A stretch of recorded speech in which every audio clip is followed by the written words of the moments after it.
Students, अस्सलाम वालेकुम वरहमतुल्लाहि वबरकातुह। होप आप सब अच्छे से होंगे। ठीक है बेटा, आज हम स्टार्ट करेंगे lecture number 18 and lecture number 18 में हम बेटा आज मोस्ट इंपॉर्टेंट टॉपिक डिस्कस करने जा रहे हैं and that is conservation of linear movement. ये बेटा बहुत इंपॉर्टेंट टॉपिक रहेगा फॉर द बोर्ड एग्जामिनेशन। ठीक है, अभी तक हमने बेटा बहुत सारे टॉपिक्स यहाँ पे कवर किए हैं। मैं चाहता हूँ आप उनका अच्छे से बेटा रिवाइज करो और बेसिक डेफिनेशंस हर एक चैप्टर में से बेटा आप खुद से पढ़ोगे। ठीक, कोई कुछ चीजें आपको छोटी छोटी चीजें हैं वो आप खुद से भी पढ़ सकते हो और वो जरूरी बेटा पढ़नी है, क्योंकि 1 मार्क्स 2 मार्क्स के क्वेश्चन बेटा वहां से आ सकते हैं। ठीक है, अब जितना मैं यहाँ पे पढ़ा रहा हूँ वो तो सारा ऑलरेडी आपको बेटा पढ़ना है और उसके बावजूद भी बेटा अगर अगर पढ़ना ही है बेटा, कुछ छोटी छोटी चीजें आपको और भी बहुत सी इसमें पढ़नी है। ठीक है, अब हम जाएंगे। आज का जो क्वेश्चन है बेटा that is conservation of linear momentum. ये आप मानो बेटा मोस्ट इंपॉर्टेंट, मतलब पूरी श्योरिटी है इस क्वेश्चन के रिलेटेड बेटा कि ये एग्जाम में पूछा जाएगा। ठीक, law of conservation of linear momentum. So without wasting any time हम बेटा आ जाते हैं हमारे टॉपिक पे। ठीक, और उम्मीद है बेटा कि जो मैं लेक्चर्स यहाँ पे अपलोड कर रहा हूँ for the board exam students, उनको इन लेक्चर्स से बहुत ही अच्छे से फायदा मिल रहा होगा। ठीक है, यही मुझे बेटा उम्मीद है। चलो करें अब स्टार्ट।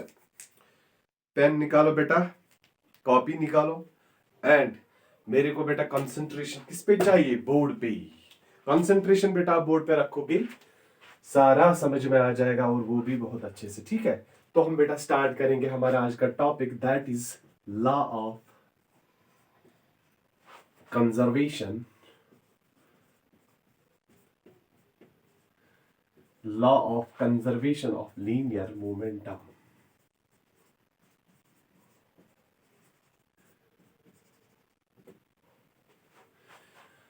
ठीक है, देखो बेटा ये लॉ क्या बोल रहा है, पहले हम बेटा इसकी डेफिनेशन लिखेंगे। ठीक है, मोस्ट इंपॉर्टेंट है बेटा, मैं लिखूंगा यहां पे मोस्ट इंपॉर्टेंट जो आज का लेक्चर है, लेक्चर नंबर 18 मेरा बेटा। ठीक है, मोस्ट इंपॉर्टेंट। अब देखो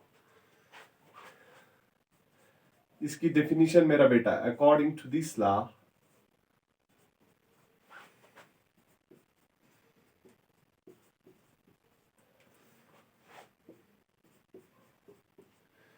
the total linear momentum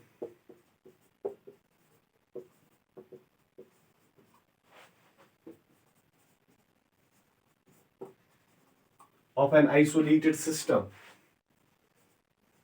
ये बेटा इंपॉर्टेंट पॉइंट है। Isolated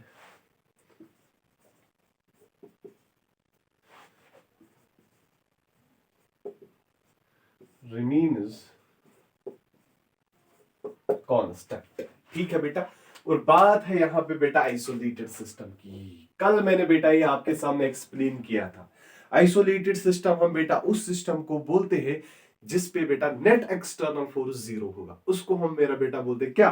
isolated system. और यहां पे बोला है बेटा कि the total linear momentum of an isolated system. बात यहां पे बेटा आइसोलेटेड सिस्टम की हो रही है। रिमेन्स वो क्या होता है बेटा? कांस्टेंट। ये हम बेटा देखेंगे। ठीक है, अब मेरा बेटा बोलो आप न्यूटन सेकंड लॉ क्या बोल रहा है? शाबाश, ध्यान से देखो बेटा अच्छे से, बहुत इंपॉर्टेंट है।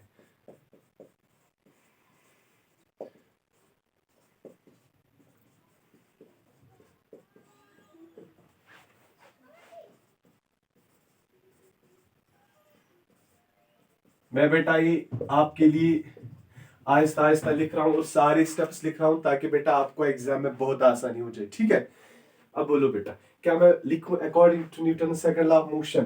क्या है बेटा? क्या मैं लिखूं F vector is equal to DP by D. ठीक, अब देखो बेटा आइसोलेटेड सिस्टम है। अगर आइसोलेटेड सिस्टम है बेटा तो एक्सटर्नल फोर्स इफ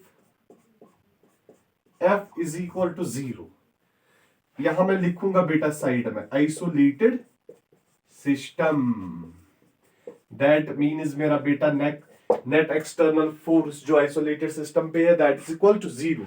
अगर ये बेटा 0, देयरफॉर क्या मैं बेटा इसको लिखूं dp बाई dt। ध्यान से देखो मेरा बेटा, क्या dp बाई dt, ये भी क्या आ जाएगा बेटा 0। अगर ये बेटा 0, ये डिफरेंशिएशन है rate of change of momentum with time equal to 0। जब हम एक कांस्टेंट की डिफरेंशिएशन बेटा करते हैं that is equal to 0, that means जो ये p यहां पे है ये क्या है बेटा, दिस इज कांस्टेंट। देयरफॉर क्या मैं बेटा लिखूंगा दिस p इज कांस्टेंट।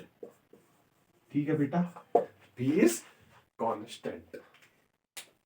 अब अगर हम यही पर लिखेंगे बेटा थोड़ा बहुत, देखो मिला हमें बेटा p इज कांस्टेंट। अगर मैं बेटा n सिस्टम ऑफ पार्टिकल की बात करूंगा सिंपल, वो भी बेटा इसी तरीके से। अब मैं लिखूंगा बेटा यहां पे थोड़ा, देखो consider n system of particles. क्या लिखा मेरा बेटा मैंने, consider n system of particles. उसका मोमेंटम बेटा कितना आएगा, p1 plus p2 plus p3। अब मैंने बेटा जो मैंने n सिस्टम ऑफ पार्टिकल्स बेटा ले लिए, उनका टोटल मोमेंटम मैंने डायरेक्ट लिखा बेटा p equal p1 plus p2 plus p3 plus dash up to pn। ठीक है बेटा। अब देखो, अब f एक्सटर्नल की बात करेंगे बेटा, टोटल एक्सटर्नल फोर्स वो आएगा ना मेरा बेटा d p vector by dt, dp vector by dt। ध्यान से देखोगे बेटा, dp vector by dt, again I can write it like this. देखो बेटा d डिवाइड बाई dt। अब इस p के बदले बेटा क्या मैं लिखूंगा p1 vector plus p2 vector plus p3 plus pn vector. समझ में आया बेटा। Again here f external is equal to 0 f, because कौन सा सिस्टम है मेरा बेटा, आइसोलेटेड सिस्टम। पहले आप मेरा बेटा इतना लिखोगे, ठीक है, पहले बेटा आप ये लिखोगे, ठीक है, डेफिनेशन इसकी, फिर उसके बाद ये वाली स्टेप्स अप टू दिस, उसके बाद आप बेटा इस पे आओगे कंसिडर एन सिस्टम पे। समझ में आ रहा है बेटा, कॉपी करो पहले ये, उसके बाद हम बेटा आगे जाएंगे। फर्स्ट कॉपी इट, कॉपी करो इसको बेटा अच्छे से, ठीक है।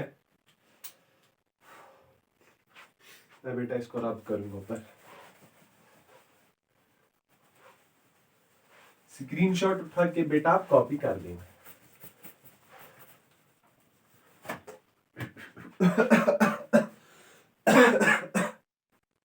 देखो बेटा हो गया ना, क्या क्या लिखा मैंने बेटा, एन सिस्टम ऑफ पार्टिकल के लिए अगर फिर से बेटा आइसोलेटेड सिस्टम, क्या मैं बेटा एफ एक्सटर्नल 0 लिख सकता हूं। अगर हम एफ एक्सटर्नल मेरा बेटा 0 लिखेंगे तो क्या मैं लिखूंगा d by D T p1 plus p2 plus p3 plus up to pn, ये भी बेटा में 0 आ जाएगा। Exactly d by D T. ध्यान से देखो मेरा बेटा, p1 plus p2 plus p3 up to pn up to p will be equal to मेरा बेटा 0।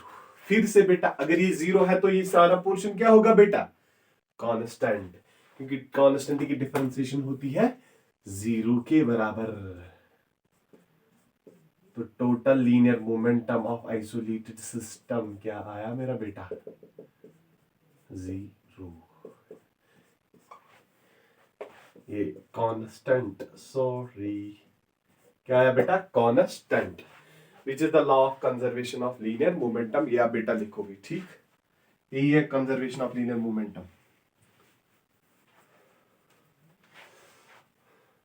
कॉपी करो बेटा, ये सिंपली बेटा डेफिनेशन थी अभी तक, ठीक। अब हम डिराइव करेंगे कंजर्वेशन ऑफ लीनियर मोमेंटम, और वो भी हम बेटा डिराइव करके लाएंगे कहां से, Newton third law of motion से बेटा डिराइव करेंगे, ठीक है। ये चीजें सारी बेटा आपने कॉपी की, मैं चलूं आगे, ठीक है, okay.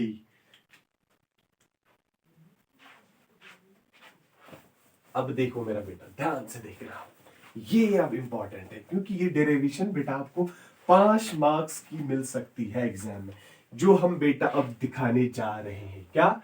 Derivation of law of conservation of linear momentum from Newton's third law of motion.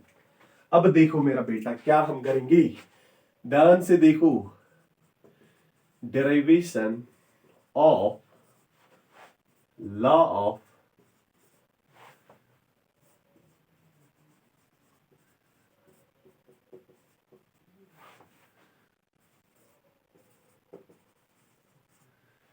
derivation of law of conservation of linear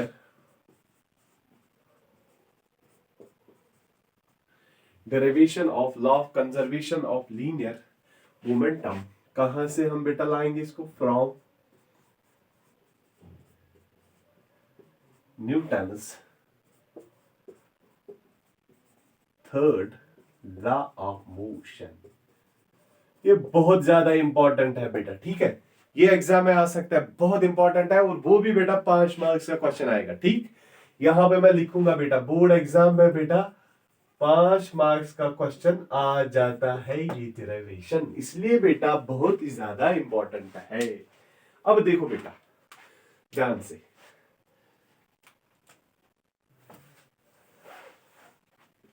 हम बेटा 2 बॉडीज लेंगे यहां पे। ठीक, थोड़ा बहुत मैं बेटा लिखूंगा आप लोगों के लिए।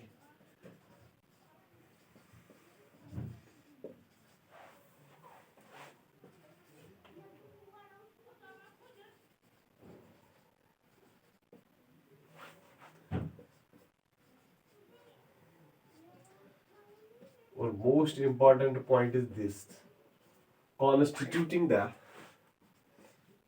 वो जो वो सिस्टम बेटा बनाती है, दैट इज आइसोलेटेड सिस्टम। ये बेटा इंपॉर्टेंट पॉइंट है इसमें, दैट इज आइसोलेटेड सिस्टम। और बेटा एक बॉडी की वेलोसिटी, वो हम बेटा पहले डायग्राम बनाएंगे। देखो ध्यान से बेटा, इतना लिखना है, सीधे डायग्राम पे आ जाना है, बाकी कुछ फजूल की चीजें बेटा यहाँ पे कुछ नहीं लिखनी है। ठीक, जब आप डायग्राम बेटा नीट एंड क्लीन उसके सामने बेटा रखोगे ना, उसको खुद समझ में आ जाएगा कि इसने अच्छे से पढ़ा है। ठीक, diagram is the most important. Diagram नहीं होगी अच्छी तो बेटा मार्क्स कट जाएंगे। ठीक है, क्योंकि डायग्राम से ही बेटा उसको पता चलेगा कि इसको क्या समझ आया है और क्या समझ में नहीं आया है। ठीक, अब देखो मेरा बेटा, मैं यहाँ पे डायग्राम आप लोगों के लिए बनाऊंगा। यहाँ पे बेटा इसको मैं बॉडी ए नाम दूंगा और मास m1, और ये जा रहा है और ये जा रही है विथ वेलोसिटी u1। ठीक, यहां पे मेरा बेटा और एक बॉडी है, इसको मैं मास m2 और बॉडी b बोलूंगा बेटा, और ये वाली जो बॉडी है, it moves with velocity u2 in the same direction. समझ में आया बेटा? क्या इसमें कोई टेंशन है? और यहीं पे मैं बेटा पॉइंट ब्रैकेट में लिख के रखूंगा, जो वेलोसिटी u1 है, u1 कौन सी वेलोसिटी है मेरा बेटा, दैट इज u1 कौन सी वेलोसिटी है, ब्रैकेट में यहां पे लिखने की जरूरत नहीं है बेटा, कहीं पे भी लिख सकते हो, साइड में भी। u1 is greater than u2। उसको बेटा पता चलना चाहिए कि जो वेलोसिटी u1 है that is greater than u2। क्या बेटा समझ में आया ये? मैं इसको बेटा लिखूंगा ना यहाँ पे before collision.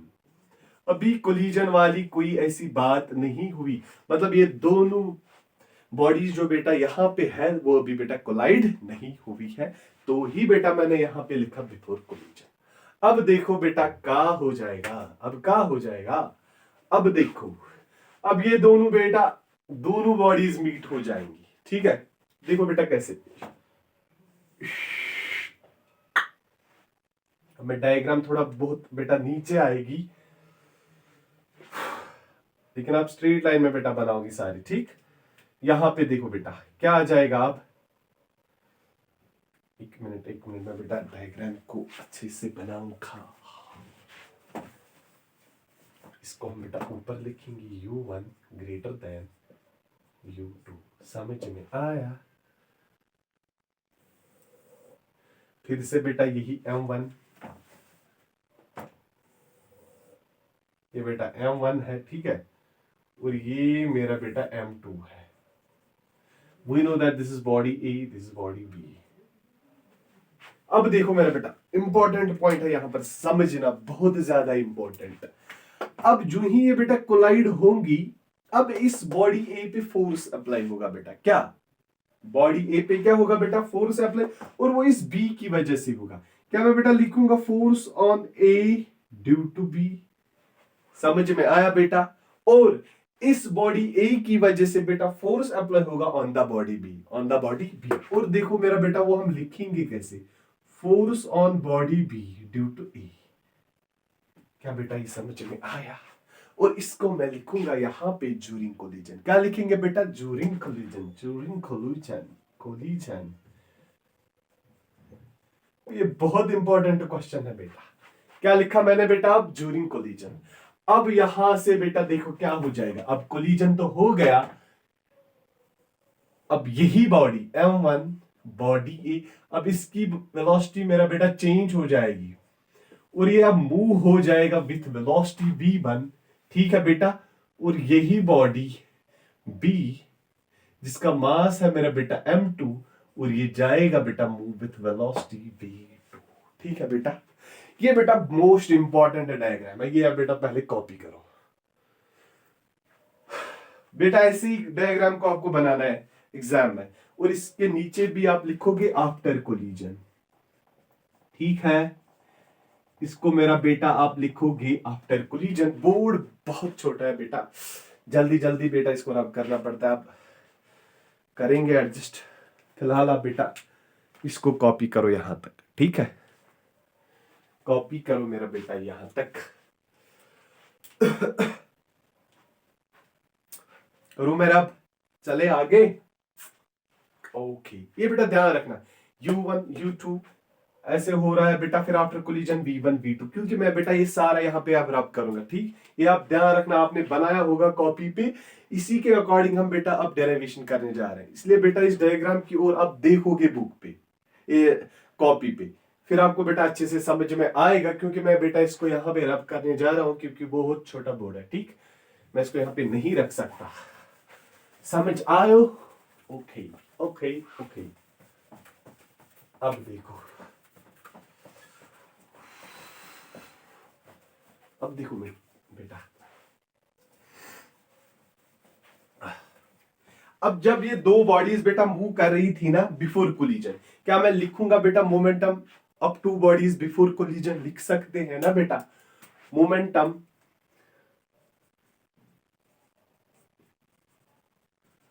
Of two bodies before collision, before collision क्या आएगा मेरा बेटा? क्या?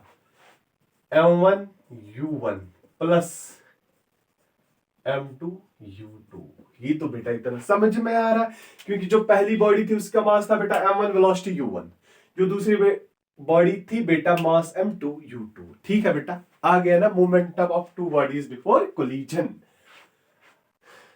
अगर हम मेरा बेटा लिखेंगे ऐसे, momentum of two bodies, two bodies, मैं मेरा बेटा लिखूंगा आफ्टर कोलिजन।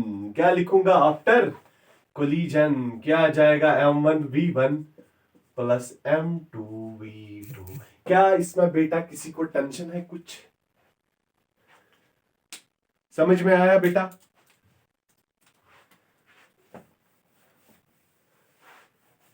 अब देखो बेटा, momentum of two bodies before collision, ये तो हमने बेटा लिखा M1 U1 plus M2 U2। Momentum of two bodies after collision M1 V1 plus M2 V2। जो ही बेटा यहाँ पे चेंज हो, यहाँ पे कोलिजन हुआ ना दो बॉडीज के दरमियान, वहां पे बेटा वेलोसिटीज चेंज हो गई है। अब अगर बेटा वेलोसिटीज चेंज हो गई है, दैट मींस दोनों इन बॉडीज का बेटा मोमेंटम भी चेंज हुआ है। क्या बेटा हुआ है? Momentum change. तो क्या मैं बेटा इन दोनों बॉडीज का चेंज इन मोमेंटम लिख सकता हूं? एग्जैक्टली वी कैन राइट, क्योंकि चेंज तो हुआ है। अगर चेंज हुआ है बेटा मोमेंटम, तो हम लिख भी सकते हैं। तो मेरा बेटा हम क्या आ जाएंगे दूसरे स्टेप पे? Change in momentum of body first, या हम बेटा लिखेंगे change in momentum of body second. तो लिखेंगे बेटा change in momentum of body A. हम बॉडी ए की बात करेंगे तो क्या आ जाएगा मेरा बेटा, वो आएगा ना M1 B1 फाइनल माइनस मेरा बेटा आएगा M1U1। क्या बेटा इतना आप लोगों को समझ में आया? दूसरा पॉइंट मेरा बेटा लिखेंगे, change in momentum, change in momentum of body B is equal to क्या आएगा बेटा, M2V2 माइनस M2B2। इतना तो बेटा समझ में आया। ये चीजें बेटा जरूरी लिखनी है क्योंकि तभी तो बेटा उसको समझ में आएगा ना अच्छे से कि आप लोगों ने किया क्या। अब देखो यहाँ पे और एक चीज मैंने बेटा लिखा, वो भी आप बेटा साथ में लिखोगे, FAB। ये जो बेटा FAB ये क्या है, what is this FAB? FAB is the force, ध्यान से देखो मेरा बेटा, is the force exerted by body B on body A। वो समझ में आया मेरा बेटा? क्या क्या लिखा मैंने बेटा, FAB इज द फोर्स बेटा लिखना, इज द फोर्स असली चीज मैं तो बेटा भूल गया था। क्या FAB? देखो बेटा ये कुछ रट्टा मारने की चीज नहीं है, जब आप ध्यान से देखोगे ना स्टेप बाय स्टेप। सबसे पहले हमने देखा मोमेंटम, वो तो बेटा है, डायग्राम से देख के आप बेटा लिख सकते हो।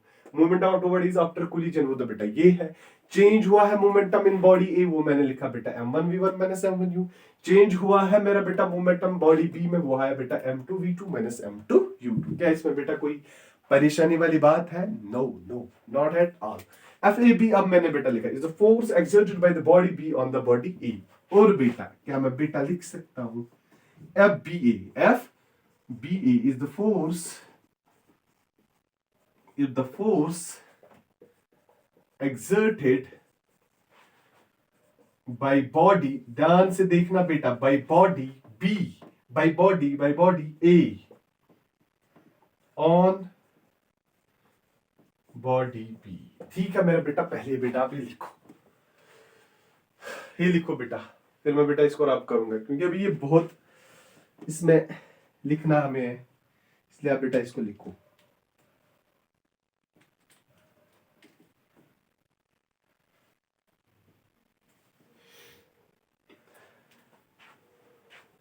समझ में आया बेटा यहां तक? स्टेप बाय स्टेप मैं बेटा बहुत आहिस्ता आहिस्ता चाह रहा हूं क्योंकि मुझे बेटा पता है कि ये क्वेश्चन बहुत ज्यादा इंपॉर्टेंट है। I am damn sure for this question कि ये बेटा एग्जाम में जरूर आ जाएगा, ठीक है? इसलिए मैं बेटा इसको बहुत आहिस्ता से दिखा रहा हूं कि क्योंकि अगर बेटा एग्जाम में आया तो आप लोग बहुत अच्छे से वहां पे करोगे, ठीक? मैं इसको बेटा रब करूंगा। अब देखो आप लोग बेटा जरूर लिखना है साथ साथ, क्योंकि अगले स्टेप्स फिर आपको समझ में आ जाएंगे जब आपने बेटा लिखा होगा, वरना तो समझ में नहीं आएगा बेटा, ठीक? अब देखो मेरा बेटा, अगर मैं न्यूटन्स थर्ड लॉ की बात करूंगा, तो reaction there is covalent opposed reaction, बेटा हमने पढ़ा है, ठीक? तो मेरा बेटा क्या लिखेंगे, अकॉर्डिंग टू न्यूटन्स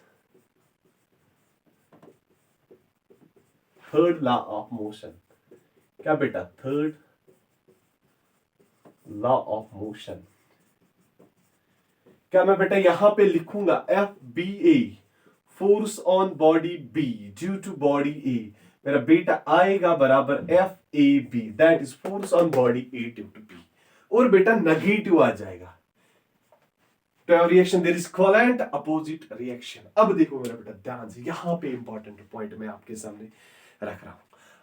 जो ही ये बेटा दो बॉडीज कोलाइड हुई, वो कुछ टाइम के लिए तो कोलाइड होंगी ना, दैट मीन्स जिस वहां पे जब वो कोलाइड करेंगे वहां पे बेटा कुछ ना कुछ टाइम पीरियड तो होगा, वही हम बेटा आप बोलने जा रहे हैं, ठीक? हम डेल्टा टी लेंगे टाइम, जिस टाइम पीरियड में वो बेटा क्या कोलाइड हो रहे हैं। Delta T be the time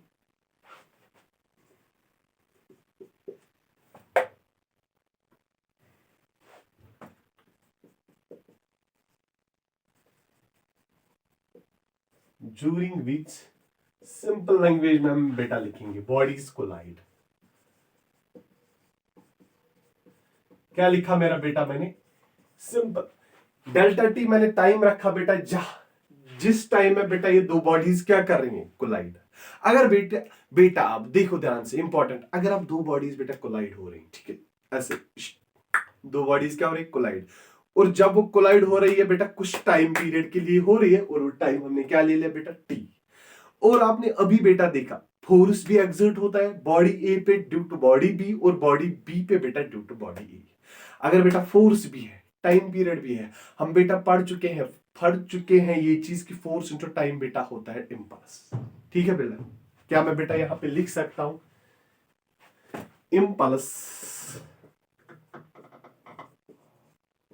impulse of force acting on body A. क्या लिखा मैंने बेटा, इज इक्वल टू, ये बेटा मोस्ट इंपॉर्टेंट पॉइंट है। अब ये चीज तो होनी जरूरी है, क्यों, अगर फोर्स भी है बेटा और टाइम पीरियड भी है, वहां पर इंपल्स तो होगा, क्योंकि हम पढ़ चुके हैं इंपल्स होता है बेटा बराबर एफ इंटू डेल टी। यहां पे मैं बेटा मैंने आपको दिखाया नहीं है क्योंकि इंपल्स की इक्वेशन है, ठीक। यहां पर आपको पता है कि हम कुछ क्वेश्चन ही बेटा करते हैं, ठीक है, इसलिए देखो क्या मैं बेटा लिखूं, impulse of force acting on body A, वो फोर्स इनटू टाइम पीरियड आ जाएगा बेटा, फोर्स बॉडी ए पी क्या है, force A B into del T, यही मेरा बेटा आएगा ना। क्या इसमें बेटा किसी को परेशानी है, कुछ ये पॉइंट समझने में कोई परेशानी है, नो आई डोंट थिंक सो।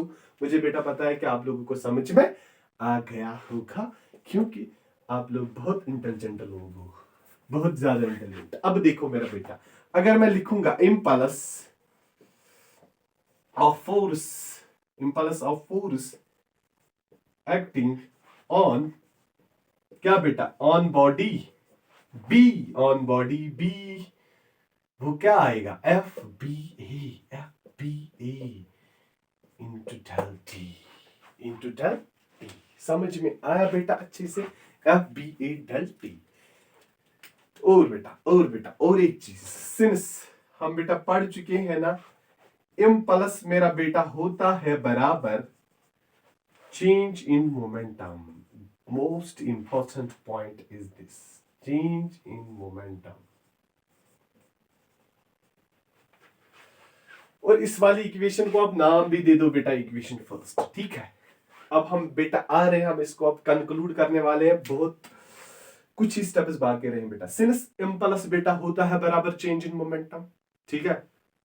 अब कुछ बोलेंगे सर हमें तो ये पता ही नहीं है, लेकिन बेटा ये होता है और ये पढ़ना होता है इससे पहले, लेकिन मैं यहां पर आपको नहीं पढ़ाया हूं, वो अलग बात है, क्योंकि हमें अभी ये नहीं पढ़ना है। We are discussing here only the important questions, आप लोगों को भी बेटा पता है, ठीक है, ओके। चलो अब देखो मेरा बेटा, इम्पल्स क्या लिखेंगे हम बेटा, चेंज इन मोमेंटम।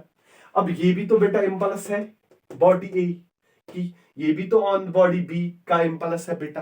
क्या मैं बेटा यहां पे लिखूंगा एफ ए बी, ध्यान से देखो मेरा बेटा, डेल टी, ये इम्पल्स है लेकिन किस बॉडी पे, फर्स्ट बॉडी पे, और वो आएगा बेटा equal to change in momentum. हमने लिखा था पहले change in moment in body A, क्या आ जाएगा मेरा बेटा, m1 v1 minus m1 and u1, exactly बेटा यही आ जाएगा, m1 v1 minus m1 u1, ठीक।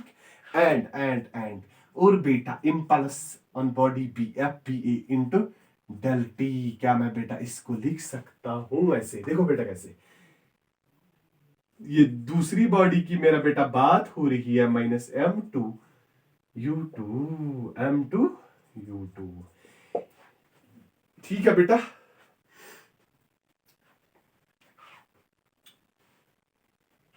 समझ में आया बेटा? क्या मैं बेटा और एक स्टेप यहां पे लिखूं, ध्यान से देखो, एफ ए बी मैं बेटा इसको ऐसे लिखूंगा, m1 v1 minus m1 u1 del T. अगर कोई बोलेगा बेटा कि अब ये लंबी हो गई है सर, लेकिन बेटा ये करनी है ऐसी, क्योंकि 5 मार्क्स का क्वेश्चन पूछा जाएगा और वहां पर स्टेप बाय स्टेप बेटा आपको चेक किया जाएगा, ठीक है, इसलिए बेटा ध्यान रखो। F B A F B A F B A F B A del T मेरा बेटा नीचे आएगा तो क्या मैं लिखूंगा F B A is equal M2V2 minus, मैंने कहीं गलत तो नहीं लिख दिया, नो, M2U2 डिवाइड बाई मेरा बेटा क्या आ जाएगा डेल्टी। यहां पे मेरा बेटा आप नाम दोगे इसको इक्वेशन सेकंड, इसको मेरा बेटा नाम दोगे आप इक्वेशन थर्ड, और ये बेटा आप लोग कॉपी करोगे। फिलहाल समझ में आया बेटा? पहले ये स्टेप से फिर उसके बाद ही कॉपी करो, ये क्विक क्विक, ये मेरा बेटा आप कॉपी करो। और आज वीडियो भी कुछ ज्यादा ही अच्छे से बेटा चल रहा है, ठीक है? वीडियो को भी बेटा पता है कि आज डेरिवेशन इंपॉर्टेंट है, ये एग्जाम में आने वाली है, इसलिए आप भी बेटा बहुत कंसंट्रेशन के साथ इसको पढ़ोगी।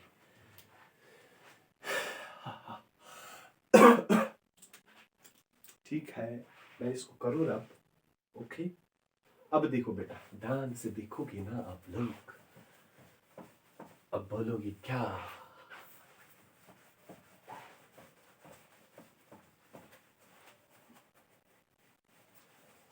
अब देखो मेरा बेटा क्या सेटअप है, और ये वाली इक्वेशन फर्स्ट है। अब हम ये यूज करेंगे, using the value of equation, या बेटा हम सब्स्टिट्यूट करेंगे value of what, equation second and third in equation first we get, का हम बेटा लिखेंगे सब्स्टिट्यूट। ध्यान से देखो मेरा बेटा, substitute the value of equation second and third in equation first we get. First मैंने बेटा यहां पे अभी नहीं मिटाया ताकि आप लोग को समझ में पहले अच्छे, जो हमने बेटा ये दो इक्वेशन, इसको हमने बेटा नाम दिया था, ये हमने लिखा था, हमने इसको नाम दिया था इक्वेशन फर्स्ट, ठीक? अब ये दो चीजें उठाओ बेटा और इसमें करो वैल्यू पुट, और आंसर मिलेगा। तो क्या मिलेगा आंसर? ध्यान से देखोगे। देखो मेरा बेटा, क्या मैं बेटा इस एफ ए बी डेल्टी के बदले लिखूंगा M1V1 minus M1U1 divide by मेरा बेटा डेल्टी आ जाएगा बराबर माइनस टाइम्स बेटा, ठीक है? माइनस टाइम्स, सॉरी बेटा, एफ बी ए, इसके बदले बेटा ये लिखना है, एफ बी ए के बदले बेटा लिखेंगे ये, वो फिर एक ही बात, अगर हम फिर चेंज भी करेंगे बेटा वो आंसर फिर भी आ जाता, फिर माइनस चेंज करना था, कोई बात नहीं। M2U2, ठीक है बेटा, M2V2 minus M2U2 divide by बेटा डेल्टी is equal to minus times M1V1 minus M1U1 divide by बेटा डेल्टी। डेल्टी बेटा हो गया किल, ठीक है?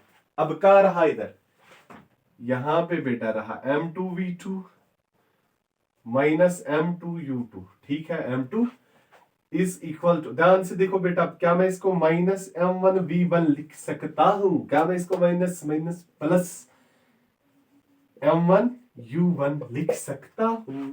अब देखो मेरा बेटा, M1U1 को हम बेटा ऐसे ही लिखेंगे, ध्यान से देखो, M1U1 को मैंने बेटा ऐसे ही लिखा। अब M2U2 इसको मैंने बेटा यहां पे लाए, क्या माइनस क्या बनेगा मेरा बेटा? प्लस। समझ में आया बेटा?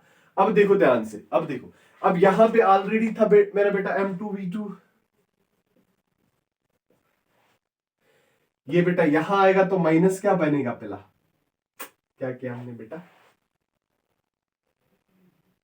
M1U1 प्लस M2U2, ये बेटा M2V2 और बेटा प्लस ये माइनस बनेगा बेटा यहां पे प्लस M1V1, ठीक? तो बेटा हमने किया, और I can write it M1U1 plus M2U2 is equal to M1V1 plus M2V2।